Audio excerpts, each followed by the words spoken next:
আমরা মৃত্যুবরণ করব।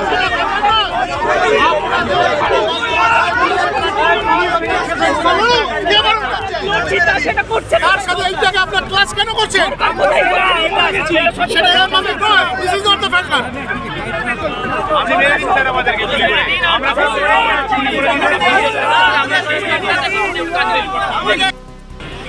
দেখো এই মুহূর্তে দেখতেই পাচ্ছেন যে পঞ্চমবার এই আন্দোলনকারীদের সঙ্গে কথা বলেন এবং এই মুহূর্তে ডিসি নিজে এসছেন নিজের দিয়ে এবং তাদের সঙ্গে কথা বলছে এগুলো তো পুরোই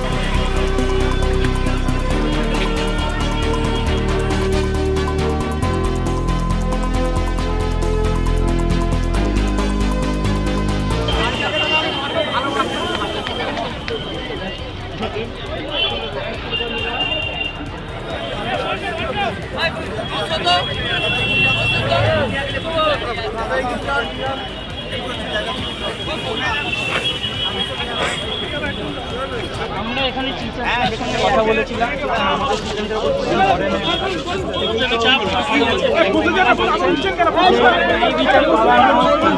মুহূর্তে হয়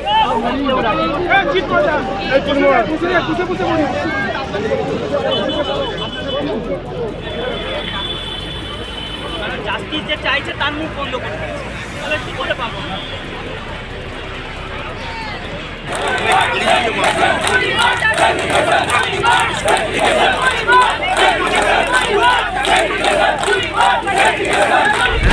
আমরা ম্যাডাম বা স্যারের কাছে বলেছিলাম যে আমাদেরকে একটা ওয়াই চ্যানেলটা দেওয়া হোক নর্মাল, তো তারা আলটিমেটলি সেই অল্টারনেটিভ ওয়াই চ্যানেলটা দিচ্ছেন আজকে রাতের জন্য এবং কালকে থেকে প্রসিডিওর অনুযায়ী ওনাদের কাছে রিঅ্যাপ্লাই করা হবে। ওনারা সেটা আমরা ওনাদেরকে বললাম যে ওনা আর এভিনিউ মিডল ফ্ল্যাঙ্ক থেকে যেন ওয়াই চ্যানেলে চলে যান। এবার সেটা আজকে রাতের জন্যই। এবার ওদের এরপরে ওনারা কি করতে চাইছেন, কিভাবে করতে চাইছেন, এটা সম্পূর্ণভাবে ওদের ডিসিশন। তবে হ্যাঁ, আমরা ওনাদেরকে বলেছি যে যত লোক এখানে আছে কেউ যদি চলে যেতে চায় আমাদের কোনো সমস্যা নেই, কিন্তু তাদের থেকে যারা যারা ওয়াই চ্যানেলে এখন যাবেন রাত্রি 10টা থেকে ধরে নিচে 8 ঘন্টার মধ্যে মুভমেন্ট কমপ্লিট হয়ে যাবে, তারপরে কিন্তু আর কোনো লোক ওয়াই চ্যানেলে আসা যাবে না। কলকাতাতে এখানে বিভিন্ন জায়গায় তো প্রচুর মিটিং মিছিল প্রোটেস্ট হচ্ছে। এবার একটা নর্মাল ডেতে ধরুন সেন্ট্রালে ধর্মতলাতে আমাদের 15-16টা মিটিং মিছিল হয়ে যায় কিন্তু নর্মাল ডেতে। এবার ওনারা ওয়াই চ্যানেলে কি করতে চাইছেন, কতদিন করতে চাইছেন, কিভাবে করতে চাইছেন, প্রত্যেকটা প্রোগ্রামের জন্য যারাই এখানে প্রোগ্রাম করে সবাই কিন্তু লিখিত একটা আবেদন করেন। তারপরে ট্রাফিক পয়েন্ট থেকে ল অ্যান্ড অর্ডার পয়েন্ট থেকে আমরা সেগুলোকে বিবেচনা করি এবং তারপর কিন্তু অ্যারেঞ্জমেন্ট যদি সেরকম মনে হয় যে হ্যাঁ পারমিশন দেওয়া যাবে তাহলে যাবে, আর যদি মনে হয় না দেওয়া যাবে না, কিছু কন্ডিশন লাগবে, তাহলে সেটা ইম্পোজ হবে। আর যদি মনে হয় যে না ওরা অন্য কোনো ব্যবস্থা করতে চাইছে, ওনারা যদি মনে হয় ওরা কোর্টের দ্বারস্থ হতে চান, তাহলে সেটা ওনাদের ইচ্ছে।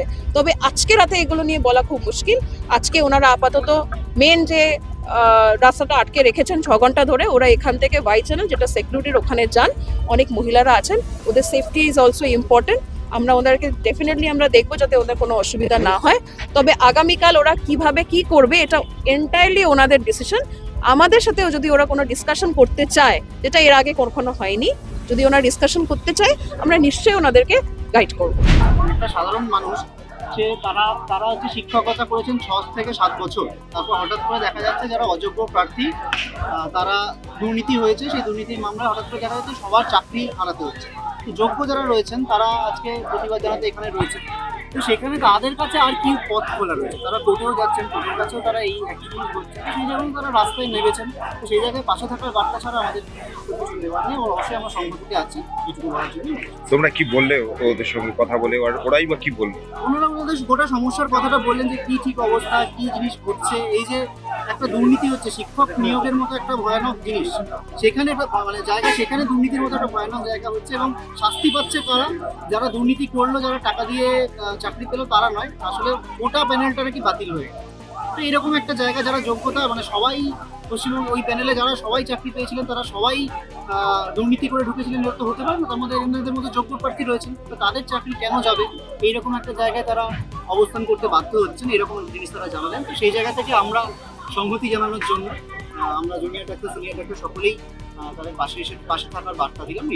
সুপ্রিম কোর্টে দেখলাম যে আমাদের যারা নিয়োগ অথরিটি তাদের ভুলের জন্য আজকে আমরা রাস্তায় আছি, অথচ আমরা দেখতে পেলাম যে আমাদের যে নিয়োগ অথরিটি তাদের যে উকিল, তাদের যে লয়ার, তাদের যা তারা কিন্তু সেইভাবে মুভ করছেন না, মুভ করতে পারছেন না। আপনারা অনিশ্চয়তার মধ্যে আছেন। অনিশ্চয়তার মধ্যে ভুগছি অবশ্যই।